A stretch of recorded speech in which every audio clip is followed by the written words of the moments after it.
J'ai hésité à investir. Cette peur m'a déjà coûté plusieurs dizaines de milliers d'euros. Et si je l'avais écoutée jusqu'au bout, elle m'aurait coûté plus de 100 000 euros.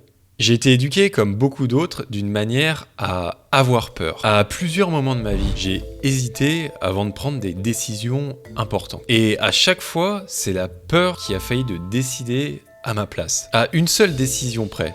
Aujourd'hui, je n'aurais absolument rien investi. Encore pire, je gagnerais encore un SMIC avec à peine de quoi survivre. La peur, l'hésitation. À une décision près, j'aurais continué à galérer sans voir d'issue possible. Et non, j'ai pas vaincu la peur. Aujourd'hui encore, j'ai peur. Mais grâce à ces 4 dernières années à investir, j'ai compris un truc essentiel. Le vrai danger n'était pas du tout là où je le pensais. Et surtout, il existe une manière de transformer cette peur en avantage. Je peux aujourd'hui l'affirmer avec certitude. Le fait d'avoir peur et d'hésiter m'a coûté des dizaines de milliers d'euros. Mais ça aurait pu être bien pire, et honnêtement, la plus grosse erreur de ma vie. Laissez-moi vous raconter exactement ce qui s'est passé. En 2021, je commençais tout juste à gagner un peu mieux ma vie. J'avais déjà pris un risque, changé de métier, et ça commençait à payer. À cette époque, si vous vous souvenez, les cryptos explosaient.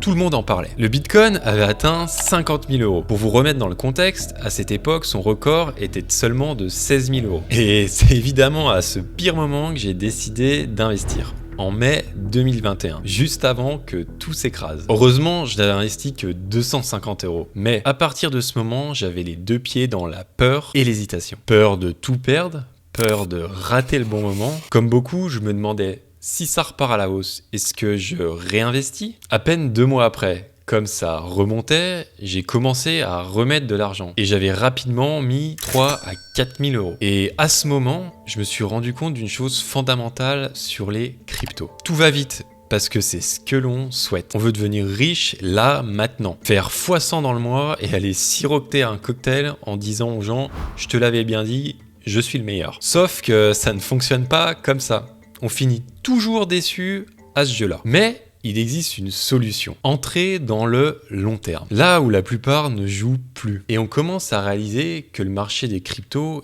il est en réalité lent. Quand on le compare aux chutes drastiques sur à peine quelques heures, il est même très lent. Il prend des mois, des années à évoluer. Ça, je l'avais pas du tout compris sur le moment. Et c'est cette incompréhension qui m'a coûté beaucoup d'argent. Jusqu'ici, je vous parle de mon cas personnel. Maintenant, regardons ce qui arrive à absolument tout le monde. Voilà ce qui s'est réellement passé.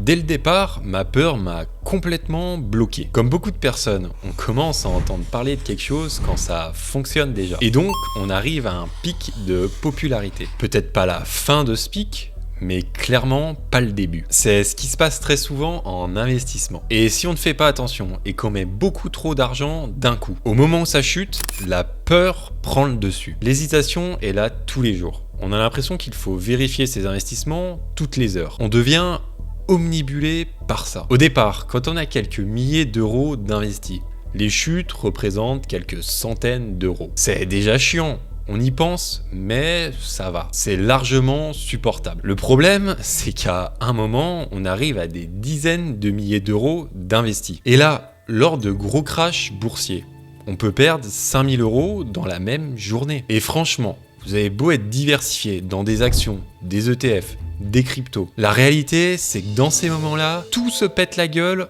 en même temps. On rentre dans le doute, l'hésitation. On va passer une mauvaise semaine à cause de ça. Tout ce que je vous décris là, je l'ai vécu. Et plusieurs fois, malheureusement. Aujourd'hui, et avec le recul, je peux voir et analyser précisément ce qui m'a coûté si cher. À plusieurs moments, j'aurais pu m'écouter davantage et continuer à acheter. Mais les montants commençaient à devenir trop lourds mentalement. La peur m'a fait rater des opportunités incroyables. Des moments où j'aurais dû acheter, mais j'ai hésité. Des situations où le marché était au plus bas. Mais ma peur m'a empêché d'agir. Si j'avais acheté à ces moments-là, sans hésiter, j'aurais facilement gagné plus de 50 000 euros supplémentaires. Pourtant, je ne regrette pas complètement cette période, parce qu'elle m'a appris quelque chose d'essentiel. Quelque chose que je vais pouvoir vous expliquer et montrer maintenant. Voici la vérité que j'ai mis 4 ans à comprendre. Avoir peur nous fait perdre plus d'argent que toutes les crises financières. Avant de plonger dans les commentaires pour me contredire, laissez-moi vous montrer avec un exemple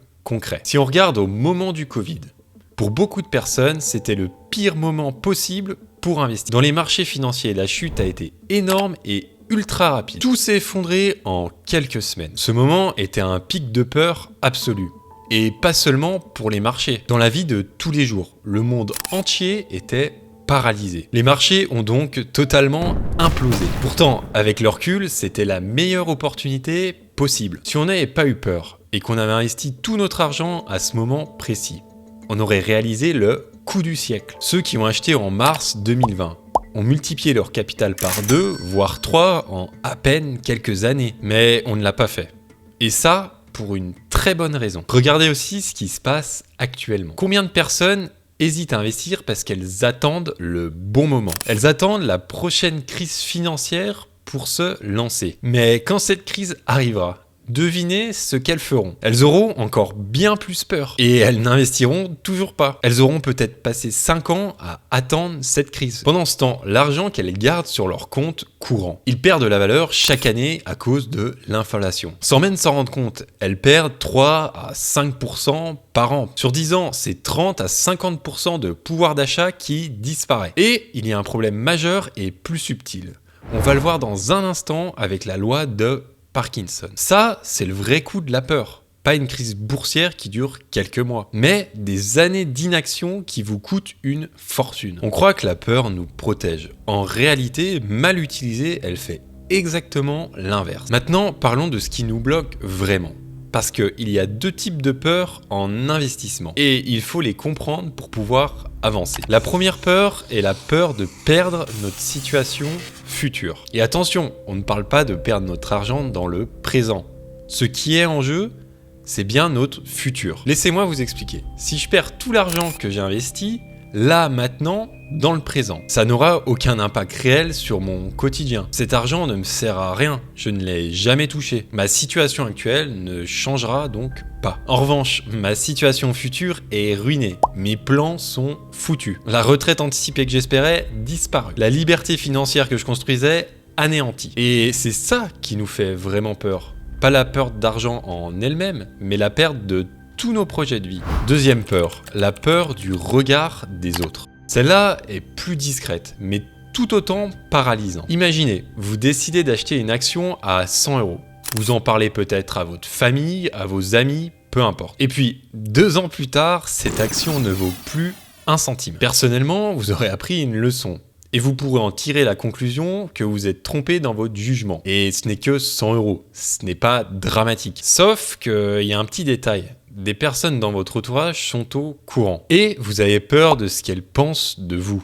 Et ce simple petit point peut faire que vous prendrez des décisions totalement différentes de ce que vous auriez fait réellement. Combien de personnes n'investissent pas parce qu'elles ont peur du jugement de leur entourage? Combien gardent leurs échecs secrets et ratent ainsi une conversation pour apprendre et s'améliorer? Maintenant, pour le résoudre, parlons d'un mythe dangereux qu'on entend partout. Le fait qu'il faut vaincre sa peur. Il ne faut jamais avoir peur. On doit se surpasser et dominer nos émotions. C'est du bullshit de merde. Les personnes qui n'ont vraiment pas peur, elles sont 6 pieds sous terre. Simplement parce que sans la peur, on ferait n'importe quoi. Faire un saut à l'élastique sans l'élastique, mais bien sûr, vas-y, on y va. La peur et l'hésitation, c'est essentiel. C'est ce qui nous rend moins stupides. C'est ce qui nous maintient en vie. Des siècles en arrière, c'est déjà ce qui nous empêchait de nous faire tuer en cherchant de la nourriture. Tout seul, sans armes, on va plutôt favoriser le lapin au bison. Même si le bison nous rapporterait 1000 fois plus de nourriture. Et en finance, c'est exactement pareil. Revenons au moment du Covid que j'évoquais tout à l'heure. Il y avait 2 types de personnes à ce moment-là. Ceux qui suivaient uniquement leur peur, qui ont pris des décisions stupides, de tout vendre, même à perte. En clair, totalement contrôlés par leurs émotions. Et ceux qui ont compris leur peur, qui l'ont écoutée sans la laisser décider à leur place, et qui ont gagné énormément d'argent, même pendant cette période. La différence entre ces 2 groupes a un système, une méthode, un plan. Maintenant qu'on a compris pourquoi on a peur, on peut en déduire un vrai système pour la gérer. Je n'ai pas trouvé de meilleur mot que transformer pour décrire ce que l'on doit faire avec notre peur. Parce qu'on ne la vainc pas, on ne l'ignore pas, on la transforme en quelque chose d'utile. Voici comment. Principe numéro 1. Comprendre que ne pas investir, c'est perdre à coup sûr. Je l'ai mentionné juste avant. Peut-être que vous connaissez déjà la loi de Parkinson. Plus vous disposez de temps pour réaliser une tâche, plus vous aurez tendance à utiliser complètement ce temps. Avec l'argent, c'est pareil. Tout l'argent que vous n'investissez pas va magiquement disparaître. Sans raison spéciale. Cet argent, vous allez le perdre. Et à presque 100%. Parce que vous allez le dépenser dans des activités ou bien des objets qui vont rapidement perdre 60% de leur valeur. Une nouvelle voiture, moins 30% en sortant du garage. Le dernier iPhone, moins 50% dans l'année. Des vêtements de marque, on n'en parle même pas. Bizarrement, faire moins 60% ne nous dérange pas à ce moment. Pourquoi? Parce que visuellement, on ne le voit pas. Mais quand notre portefeuille d'actions baisse de 20% pendant une crise, là, ça nous terrorise. Alors que statistiquement, sur un ETF global, ça remonte toujours. Que sur le long terme, on est gagnant. Si vous avez peur de perdre votre argent en investissant, ayez plutôt peur de ne pas investir. C'est là que vous perdez réellement. Il reste malgré tout ce sentiment d'hésitation au quotidien. Bonne nouvelle, il est simple à résoudre. Ce qu'il faut, c'est suivre un plan, pas celui du voisin, le vôtre. En premier lieu, investissez dans quelque chose que vous croyez personnellement. Ça aide énormément à moins hésiter. Par exemple, si quelqu'un vous dit que vous êtes stupide, ça ne changera pas forcément votre avis. Vous pourrez alors réfléchir calmement. Vous demandez pourquoi est-ce que cette personne se dit que c'est stupide. En tirer une conclusion et faire évoluer ou non votre plan en connaissance de cause. Concrètement, voici à quoi pourrait ressembler un plan simple. J'investis 10% de mes revenus chaque mois, quoi qu'il arrive. Je répartis cet argent sur 2 supports, 2 ETF et une crypto. Je n'investis que de l'argent dont je n'ai pas besoin avant 5 ans minimum. Si le marché chute de plus de 20%, j'augmente mes investissements à 15%. Je ne regarde mon portefeuille qu'une fois par semaine maximum. Avec un plan comme celui-là, pendant le Covid, vous auriez pris la bonne décision automatiquement. Pas besoin de réfléchir, pas besoin d'hésiter. Le plan, votre plan, décide pour vous. Je sais que demain, s'il y a une chute similaire, je suivrai mon plan.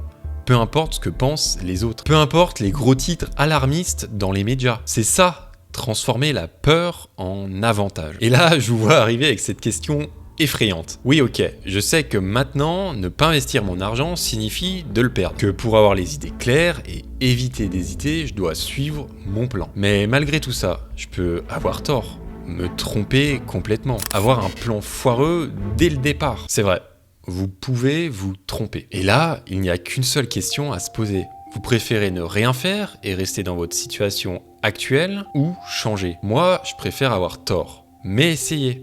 Et toujours pouvoir en tirer une conclusion pour m'améliorer. Dans aucun domaine, on ne peut arriver et être le meilleur dès le début. Il faut apprendre, se tromper, réajuster. Mais grâce au simple fait de comprendre notre peur de perdre, on peut contrôler ce qu'on risque. On peut s'en tenir à des décisions simples et logiques. Vous savez ce qui est vraiment stupide? Ce n'est pas de se tromper en investissant. C'est de ne rien faire pendant 20 ans et de se réveiller à 50 ans en se disant « Merde, j'aurais dû commencer plus tôt ». À ce moment-là, vous aurez perdu des centaines de milliers d'euros. Pas à cause d'un crash, pas à cause d'un mauvais investissement, mais à cause de votre peur et de votre inaction. C'est jamais trop tard. Mais il faut commencer le plus tôt possible. Vous savez maintenant exactement comment fonctionne la peur en investissement. L'hésitation est essentielle, elle vient de la peur, mais ce n'est pas un problème. Au contraire, c'est un signal. Un signal qui vous dit « Attention, réfléchis bien ». Ce qu'il faut, c'est transformer cette peur en avantage. Et pour ça, vous avez besoin d'un plan. Si vous ne devez retenir qu'une chose de cette vidéo, c'est celle-ci. Dépenser votre argent dans des choses futiles, c'est presque le perdre à 100%. L'investir, c'est vouloir améliorer votre situation future et vous rendre plus serein dans le présent. Pour finir, je vais vous laisser avec une citation de Peter Lynch, l'un des meilleurs investisseurs. Beaucoup plus d'argent a été perdu par les investisseurs en tentant d'anticiper les crashs, plutôt qu'à cause des crashs eux-mêmes. Réfléchissez bien à cette phrase, elle résume parfaitement tout ce que l'on vient de voir. La vraie menace pour votre argent, ce n'est pas le prochain crash boursier, c'est votre inaction aujourd'hui. D'ailleurs, vous savez ce que je fais, moi? J'achète volontairement au plus haut. Et non, je suis pas fou. Dans cette vidéo, je vous montre exactement pourquoi c'est une des meilleures stratégies que j'ai mises en place. Cliquez ici pour la voir maintenant. À tout de suite.